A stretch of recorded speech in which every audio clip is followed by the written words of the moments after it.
केंद्र के गृह मंत्री अमित शाह छत्तीसगढ़ के दौरे पर आ रहे हैं। 22 जून को वो दुर्ग में रविशंकर शुक्ला स्टेडियम में विशाल जनसभा को संबोधित करेंगे। इस दौरान वे 9 साल की जो मोदी सरकार की उपलब्धियां हैं उनको गिनवाएंगे, आम जनता को रूबरू करेंगे कि किस तरह भारतीय जनता पार्टी की सरकार देश हित में काम कर रही है। जी नमस्कार दोस्तों, मैं हूं बीडी निजामी और आप देख रहे हैं न्यूज़ T20।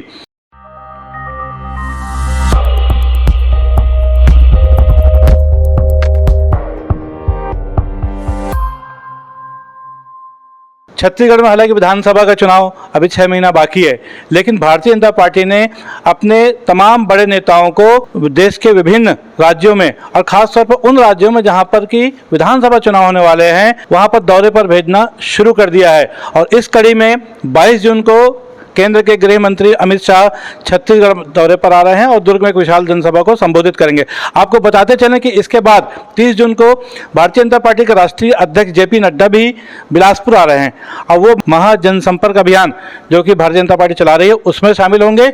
और उसके ठीक एक दिन बाद यानी अगले दिन ही केंद्रीय रक्षा मंत्री राजनाथ सिंह भी कांकेर पहुंच रहे हैं। वे भारतीय जनता पार्टी के कार्यक्रमों में वो भी शामिल होंगे। आपको बता दें कि 6 महीने हालांकि विधानसभा चुनाव बाकी है और उसकी तैयारियों को लेकर के भारतीय जनता पार्टी बहुत ही गंभीर है। केंद्रीय गृह मंत्री अमित शाह के दौरे को लेकर के खास बात वो यह है कि दुर्ग जिले में जो कितने भी भारतीय जनता पार्टी के गुट हैं, जिसमें चाहे वो राज्यसभा सदस्य सरोज पांडे का गुट हो, चाहे सांसद वो जो वर्तमान सांसद हैं विजय बघेल हो, पूर्व कैबिनेट मंत्री प्रेम प्रकाश पांडे जो कि छत्तीसगढ़ सरकार में एक बड़ा नाम है उनका गुट हो, विधायक विद्यारतन बसीनो, सारे गुट के लोग जो है ना अमित शाह की जो सभा होने वाली है उसकी तैयारियों में एक शक्ति प्रदर्शन की तैयारियों के साथ जुट चुके हैं। और नगर निगम भिलाई के अलावा थाली नगर निगम, नगर पालिका जामुल और उसके अलावा जो भिलाई चरोदा नगर निगम भी है वहाँ तमाम पार्षदों को ये जिम्मेदारी दी गई है कि उस दिन अपने पार्षदी क्षेत्र जो अपने उनका जो वार्ड है खासतौर पर कहा जाए अपने अपने वार्डों से उनको एक बड़ी संख्या में मतदाताओं को, आम जनता को निकालने की जिम्मेदारी दी जा चुकी है।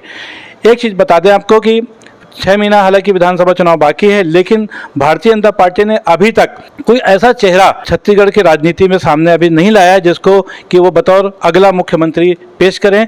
जो 3 बार के जो मुख्यमंत्री डॉक्टर रमन सिंह भी यहाँ रह चुके हैं और उनके चेहरे को भी इस बार अभी तक भारतीय जनता पार्टी ने बतौर मुख्यमंत्री सामने नहीं लाया कि उस चेहरे के साथ वो चुनाव लड़ेंगे। और इस वजह से खासतौर पर देखा जाए तो छत्तीसगढ़ में अगर फिर से भारतीय जनता पार्टी आती है तो उनकी तरफ चेहरा कौन होगा। हालांकि जनता पार्टी बीजेपी आती है नहीं आती है अभी दूर की कौड़ी है, लेकिन चुनाव से पहले चूंकि एक नाम जाता है, एक चेहरा जाता है कि यदि हमारी पार्टी आई तो हम इस चेहरे को मुख्यमंत्री के रूप में हमने लाएंगे।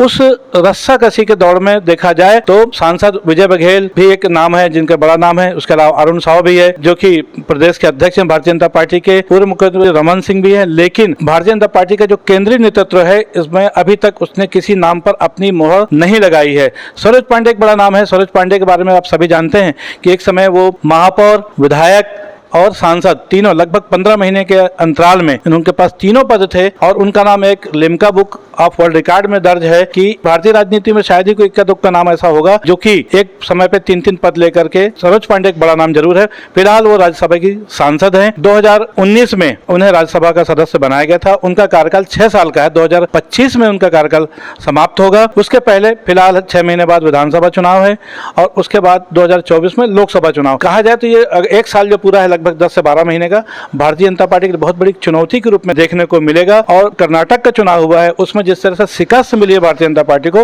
उसको लेकर वो काफी गंभीर हैं। इसीलिए तमाम बड़े नेता जो भारतीय जनता पार्टी के हैं देश के विभिन्न प्रदेशों में जहां भी जो कुछ भी चुनाव, चाहे वो नगर पंचायत के चुनाव हो, चाहे वो विधानसभा चुनाव हो, इस साल कम से कम 4 राज्यों में भी चुनाव होने बाकी हैं जिसमें मध्य प्रदेश और राजस्थान, नागालैंड भी शामिल है।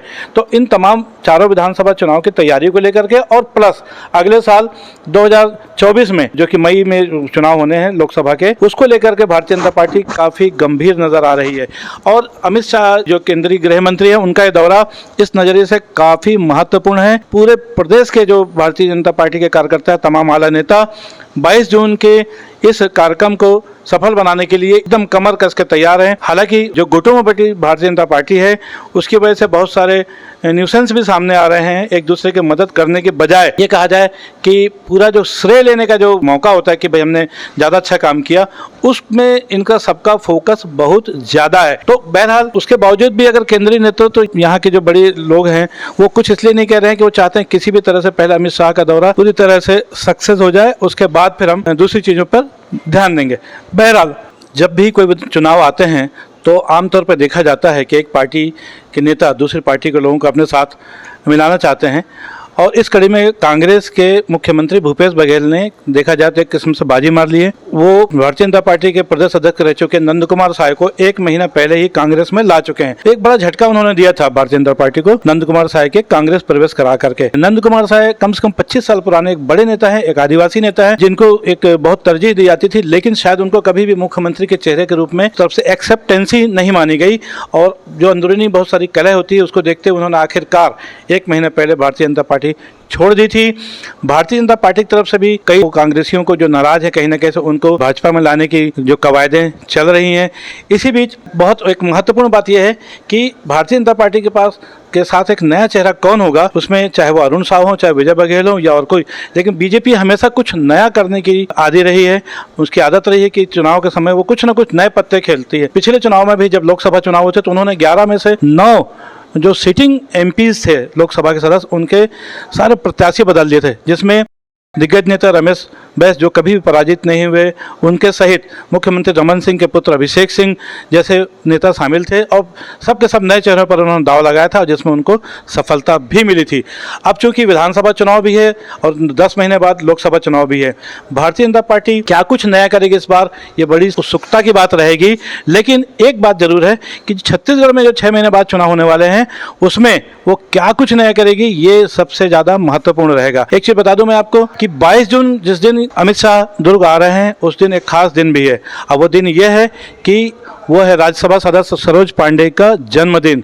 जी हाँ, हर साल 22 जून को उनके समर्थक बड़ी धूमधाम से सरोज पांडे के जन्मदिन मनाते हैं। जो राजनीति से कुछ जो समझने वाले लोग हैं वो कहीं ना कहीं इस तरफ बात को लेकर भी बड़े सोच में हैं, बहुत गंभीरता से उसके मन में है कि खास उसी दिन को भारतीय जनता पार्टी ने क्यों चुना जिसकी उस दिन अमित शाह यहाँ आए। मैं जैसा कि बता रहा था कि सरोज पांडे के राजनीतिक मुकुट में तमाम चीज़ें अभी तक आ चुकी हैं, जिसमें जो स्टार्स कहा जाए, जिसमें महापौर, विधायक, लोकसभा सदस्य और राज्यसभा सदस्य के जो नगीने कहा जाए वो है। लेकिन बड़ी चीज़ है कि एक मुख्यमंत्री, एक विधायक दोबारा बनना, ये विधानसभा चुनाव से पहले कवायद लगाई जा रही है कि क्या सरोज पांडे इस बार विधानसभा चुनाव लड़ने की इच्छुक हैं।